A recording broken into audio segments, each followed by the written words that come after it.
we are here with Suffolk Public Library. I am Miss Jane, and this is Miss Deborah, and we are going to show you how to make some paper boats, and we're going to do some extension activities with buoyancy and weight tests, and let's see how it goes. All right, so first you just need a regular piece of paper, actually one that isn't an origami paper that's not directly square is actually the best way to do this. So we're going to start by folding it towards ourselves, and then we're going to fold from one side to the other. It doesn't really matter which way you do it. But one of the most important things about doing folding paper and origami is that we make crisp, clean folds. So then now, just kind of like if you saw our video with the hats, we're gonna put your finger in the middle and we're gonna fold down. We're gonna do this to both sides. So open it back up and then do one side, then you're gonna do the other. So we're making a nice triangle there in the middle. And then you might be wondering, there's lots of edge on this one, but that's how we're gonna make the bottom of the boat. So we're just gonna have that open flap toward us, and so we're just gonna fold the first flap up. So this is the first one, and then we're gonna do the other side when we flip it over. So go ahead and flip it over, and then you're gonna do the other side. So the nice thing is that you can open it right now, and it looks almost like a little hat. So then now you're going to open it up and you're gonna smush the sides together. And the two little flaps here will fold in on itself, and then we have a square. And you can see that there's little flaps on both sides. And we have the two flaps facing us still. And then you're just gonna fold half of it all the way up and make a nice crease again. You're gonna fold it over just like we did last time, and fold that other flap up, and you're gonna make a nice crease to that. And remember, it can still go ahead and open up. And then you're just gonna open it up one more time and push the sides together, and we're even making a smaller diamond here now. But it's pretty folded, and you're just going to start the very top. There are two little, like where the paper is, you're just gonna fold it outwards. And sometimes when you do that, the paper doesn't wanna fold that way, so sometimes you just have to manipulate it. But you have a little, still have the little flap up. You have the boat here. And then, so that's how you make a little paper boat.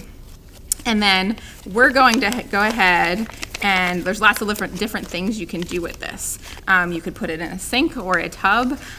You could time it to see how long it's gonna float for. You could make a little challenge out of that. You could also race it across the sink or the tub by blowing on it or using a fan, seeing which boat is the fastest.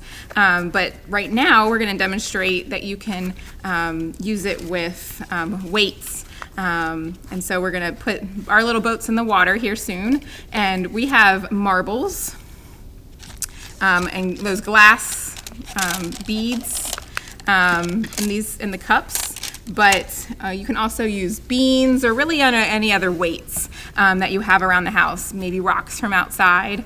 You can be pretty creative with this because it's just gonna be something small that you can fit in around this. So we're gonna go ahead and move the tub forward.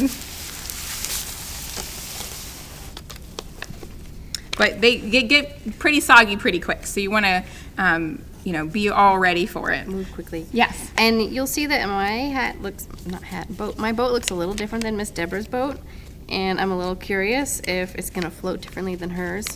So you can ask lots of questions when doing this. Asking questions is a huge part of science. And it doesn't even matter if the question sounds silly. Does it float differently in warm water versus cold water? Does it float differently when it's opened wide like this or when it's more narrow? And, you can try different types of paper.